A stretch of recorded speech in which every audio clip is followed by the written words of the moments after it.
मोदी सरकार सिर्फ सरकार चलाने के लिए नहीं आई है, देश को सुधारने के लिए, देश की समस्याओं का समाधान। That cannot be allowed. Yes, yes, yes. You are referring to the speech. ਦੋਵਾਂ ਸਦਨਾਂ 'ਚ ਪਾਸ ਹੋ ਜਾਣ ਤੋਂ ਬਾਅਦ ਨਾਗਰਿਕਤਾ ਸੋਧ ਬਿੱਲ ਦੇ ਖਿਲਾਫ ਸੁਪਰੀਮ ਕੋਰਟ 'ਚ ਪਹਿਲੀ ਪਟੀਸ਼ਨ ਦਾਖਲ ਹੋ ਗਈ ਹੈ। Petition Indian union Muslim League ਨੇ ਪਾਈ ਹੈ। ਕਿਹਾ ਗਿਆ ਕਿ ਸੰਵਿਧਾਨ ਧਰਮ ਦੇ ਆਧਾਰ ਤੇ ਭੇਦਭਾਵ ਦੀ ਆਗਿਆ ਨਹੀਂ ਦਿੰਦਾ। ਨਾਲ ਹੀ IUML ਨੇ ਇਸ ਤੇ ਤੁਰੰਤ ਰੋਕ ਲਾਉਣ ਦੀ ਮੰਗ ਵੀ ਕੀਤੀ ਹੈ। ਉਮੀਦ ਕੀਤੀ ਜਾ ਰਹੀ ਹੈ ਕਿ ਕਾਂਗਰਸ ਦੇ ਦਿੱਗਜ ਲੀਡਰ ਕਪਿਲ ਸਿੱਬਲ ਜਾਂ ਫਿਰ ਅਭਿਸ਼ੇਕ ਮਨੂ ਸਿੰਘ ਵੀ ਇਸ ਮਾਮਲੇ ਨੂੰ ਲੈ ਕੇ ਕੋਰਟ 'ਚ IUML ਦੀ ਪੈਰਵੀ ਕਰ ਸਕਦੇ ਨੇ। ਕਪਿਲ ਸਿੱਬਲ ਦਾ ਕਹਿਣਾ ਹੈ ਕਿ ਸਰਕਾਰ ਸੰਵਿਧਾਨ ਦੀ ਬੁਨਿਆਦ ਨੂੰ ਬਦਲ ਰਹੀ ਹੈ, ਇਸ ਨਾਲ ਵੱਡਾ ਨੁਕਸਾਨ ਹੋ ਸਕਦਾ ਹੈ।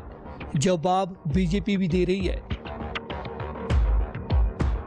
संवैधानिक है, नहीं संवैधानिक है, मेरे कहने से असंवैधानिक तो हो नहीं सकता और ना इनके कहने से संवैधानिक हो सकता है, ये तो कोर्ट फैसला करेगी। लेकिन उसको अलग रखते हुए इसके नतीजे अच्छे नहीं होंगे।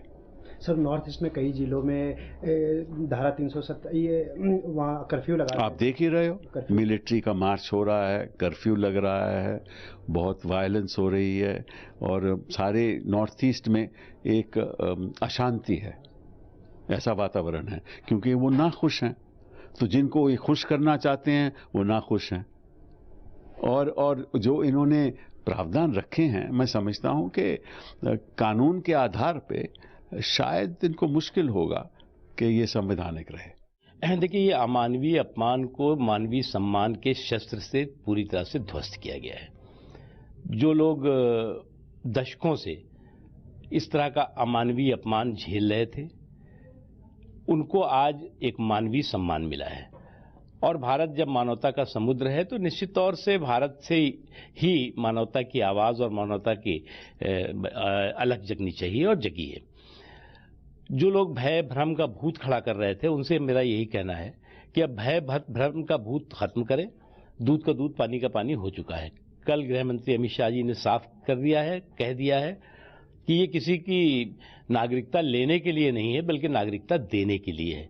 और ये उन लोगों को नागरिकता देने के लिए है जो वर्षों से पूरी तरह से पीड़ित हैं, जुल्म से, जुर्म से पूरी तरह से उनको जो है वो परेशान किया गया है। तो उनको ये मानवीय आधार पर ये नागरिकता बिल उनको मदद कर रहा है।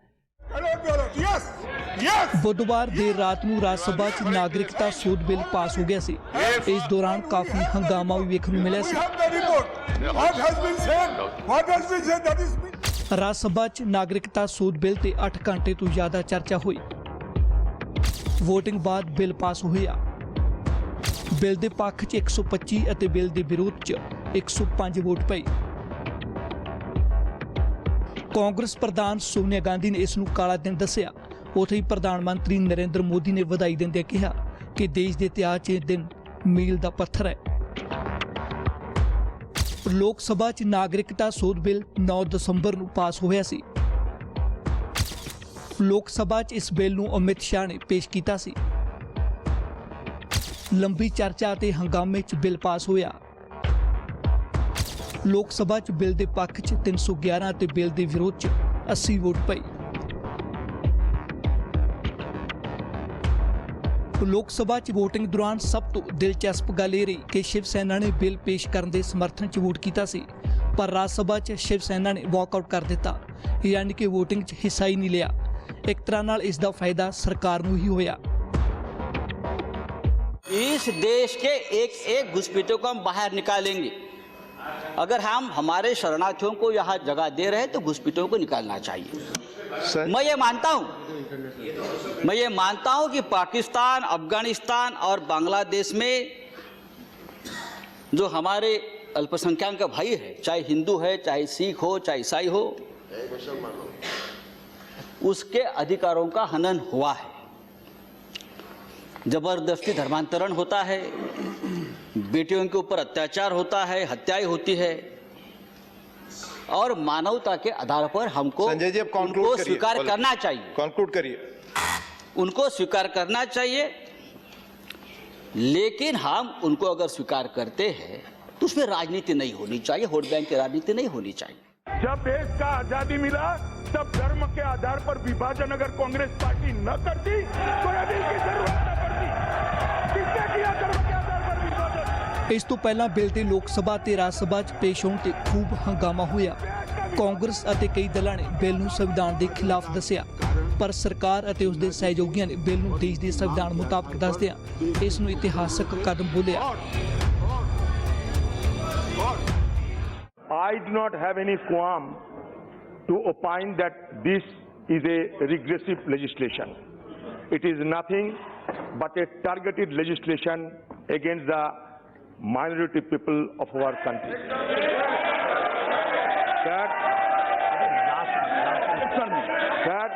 Sir, I am not yielding, sir. I am not yielding, sir. एक second no, I am not yielding. ऐसे नहीं चलेगा। मेरा बात सुन लीजिए। एक मिनट में आप बोले, मेरा बात सुन लीजिए आप। जगदीश, ये बिल कहीं पर भी इस देश की, जरा सुनिए तो, एक मिनट बढ़िया, ये बिल कहीं पर भी 0.001% भी इस देश की माइनॉरिटी के खिलाफ नहीं है। We, the people of India, having solemnly resolved to constitute India into a sovereign, secular, socialist, democratic republic, and to secure to all its citizens justice, equality, liberty, and fraternity. In this Constituent Assembly, 26 November 1940, sir please आप disturb करेंगे तो कहाँ जाएंगे? Sir अगर आप disturb करोगे तो कहाँ जाएंगे? अरे गृहमंत्री जी हमें रक्षा करो।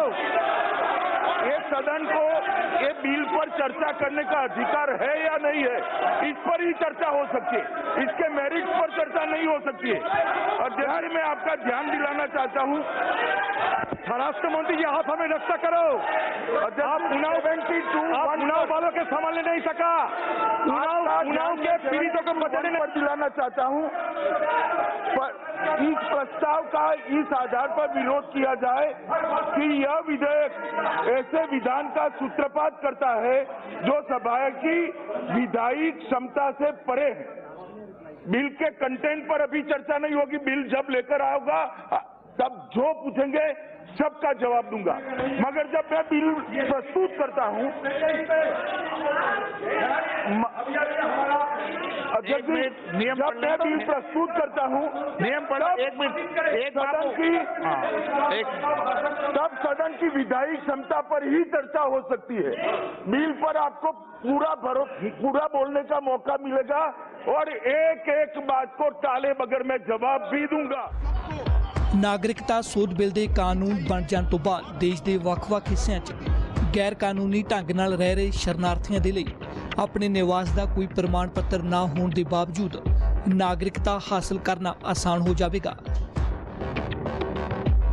ਭਾਰਤ ਦੀ ਨਾਗਰਿਕਤਾ ਹਾਸਲ ਕਰਨ ਦੇ ਲਈ ਲਾਭਪਾਤਰੀ ਹੋਣ ਦੀ ਸਮਾਂ ਸੀਮਾ 31 ਦਸੰਬਰ 2014 ਹੋਵੇਗੀ, ਯਾਨੀ ਕਿ ਇਸ ਤਰੀਕ ਤੋਂ ਪਹਿਲਾਂ ਜਾਂ ਫਿਰ ਇਸ ਤਰੀਕ ਤੱਕ ਭਾਰਤ 'ਚ ਆਉਣ ਵਾਲੇ ਨਾਗਰਿਕਾਂ ਦੇ ਲਈ दावा करने के हकदार होंगे। नागरिकता पिछली तारीख तो लागू होगी।